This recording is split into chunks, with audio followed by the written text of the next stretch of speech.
नमस्कार दोस्तों, मैं हूं doctor BM. Baghel. General invest तो एक स्टेज रडार पे आया है, रिजल्ट आज ही आया है। उन्हीं रिजल्ट्स को बताने की कोशिश कर कल के दिन परफॉर्म कर सकते हैं और आने वाले या महीने में परफॉर्म करें। जिसका रिजल्ट और फंडामेंटल मजबूत होते हैं, मैं वही स्टॉक बताने। एक बार मैंने अनंत राज इंडस्ट्री बताया था 100 रुपए के आसपास, बाद कम लोगों ने वीडियो डिलीट कर दिया था, लेकिन जहां बताया तो वहां से 9% से भी ज्यादा रेट। दोस्तों, अनंत राज इंडस्ट्री का चार्ट अगर देखते हैं तो अनंत राज इंडस्ट्री 20 दिसंबर 2022 जहां 89 रुपए 90 पैसे, वहां से जो भाग आज तक नीचे नहीं आया है, बेरिश मोड में नहीं गया, इसमें बुल हावी है और 204 रुपए तक पहुंचा। और मुझे ऐसा लगता है चार्ट देखकर, रिजल्ट देख, ये अब शायद ही 300 रुपए तक रुक। अनंत राज इंडस्ट्री 1985 में बनी थी और बड़ी शानदार इंडस्ट्री, रियल्टी सेक्टर की, जो कॉमर्शियल प्रोजेक्ट भी बनाती है और रेसिडेंशियल मिलता है, जैसे IT पार्क है, शॉपिंग मॉल, कॉमर्शियल दुकानें हैं।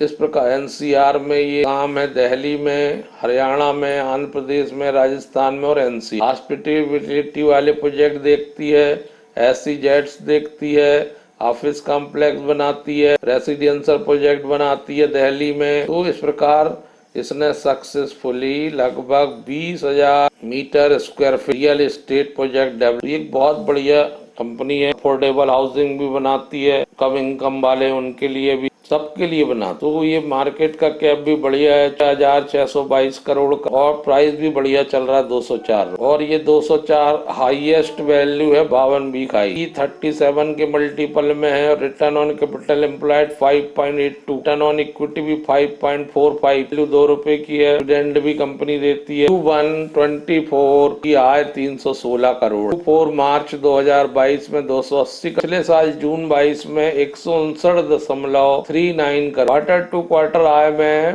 12.85% की वृद्धि है। ईयर टू ईयर 98.35% आय। किसी भी कंपनी में अगर देखना है तो फंडामेंटल ग्रोथ हम ये अनुमान लगाएं, इसका तिमाही टू तिमाही, छमाही टू छमाही कितनी आय में ग्रोथ, कितनी PBT में, प्रॉफिट बिफोर टैक्स में ग्रोथ होगी, नेट प्रॉफिट में क्या संभव। बड़े इन्वेस्टर जो होते हैं वो इन्हीं बातों को कैलकुलेट करके स्टॉक चुनते हैं। प्रॉफिट बिफोर टैक्स जो 57.47 करोड़ का है, पिछले क्वार्टर में 68.72 करोड़ का था, लेकिन पिछले साल के जून में मात्र 29.41। क्वार्टर टू क्वार्टर 16.37% माइनस से profit before year two year 95.40% बढ़ा है। नेट प्रॉफिट 50.12 करोड़ आया है, तो पिछले तिमाही में 48.44 करोड़ था, जो पिछले साल 23.78 करोड़ था। 3.46% क्यू बढ़ा, तो 10.76% की वृद्धि नेट प्रॉफिट में ईयर टू ईयर आई है। EPS ₹1.56 आया है। Q1 FY24 का क्वार्टर टू क्वार्टर 2.63% की वृद्धि, ईयर टू ईयर 85.71% की वृद्धि। नेट प्रॉफिट का मार्जिन 15% से ज्यादा है, ये बात ध्यान रखनी। इसलिए मैं आपके स्टॉक जैसे ही मार्केट खुलता उछलता है, आपको थोड़ा धीरज रखना चाहिए, 5-10 आधा घंटा रुके रहना चाहिए, पहले को सेटल्ड होना देना चाहिए। कई बार ऊपर की ओर जाता, कई बार फिर नीचे प्रॉफिट बुकिंग जाती है, इसलिए जल्दबाजी करने की जरूरत नहीं है। एक साल में 167% रिटर्न दिया है। 70 रुपए से जो चलना शुरू किया तो 204-5 में पहुंच गया। 5 साल में 380% का रिटर्न, ओवरऑल रिटर्न इसका 2006 से 20% है। पहले भी ये 375 तक जा चुका है 2008 में, वहां से गिर गया था, लेकिन अब शायद ही ये वापसी, ये 375 के पिछले लक्ष्य को 2.5-3 साल में छू, क्योंकि अब इसकी रफ्तार एक तरफा बनी हुई है।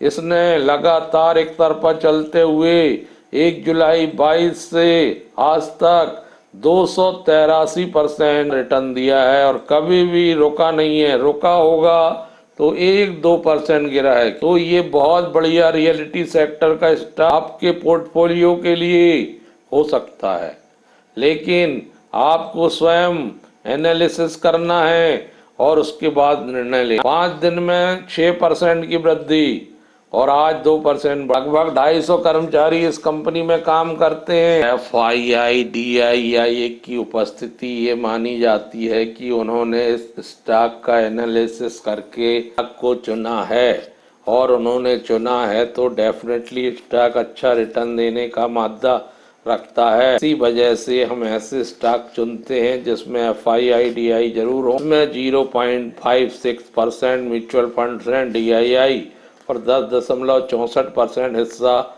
FII का है। 25.57% हिस्सा पब्लिक का है। 63.22% हिस्सा प्रमोटर का है। म्यूचुअल फंड ने अपना हिस्सा बढ़ाया है। 196 करोड़ का रिजर्व है कंपनी के। टर्म 12 में 852 करोड़ की है। 60 टर्म 12 में 28 करोड़ की। इस हिसाब से रिजर्व है, उसमें चिंता करने वाली कोई बात नहीं है दोस्तों। और आपको इस तिमाही में ध्यान में रखना, ओनली फॉर 3 मंथ। बढ़िया कंपनी टाटा ग्रुप की auto stamping and assemble limited company passenger commercial passenger tractor आदि के लिए सीट आदि मेटल आदि बनाने का प्रयास करती है, और विभिन्न प्रकार के छोटे छोटे उपकरणों को बनाती। जहां टाटा का नाम जुड़ता है वो स्टॉक अपने आप वैल्यूएबल हो जाता है।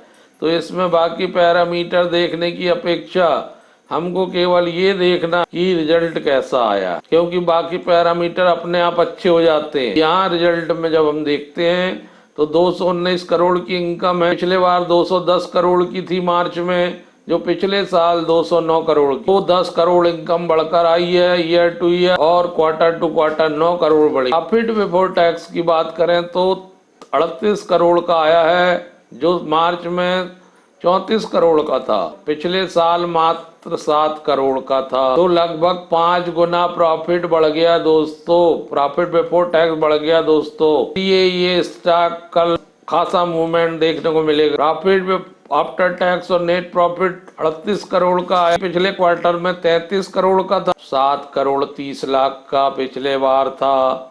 तो PBT और नेट प्रॉफिट जो की तुम्हें क्यों कोई टैक्स नहीं लगा है, तो 5 गुना नेट प्रॉफिट भी बढ़ गया। EPS 2 रुपये 41 पैसे, जो पिछले क्वार्टर में 2 रुपये 13 पैसे था, और पिछले साल जून में 47 पैसे था। लगभग 5 गुना EPS बढ़ के आया है। तो ये स्टॉक भी आपको कल दौड़ते हुए नजर आ।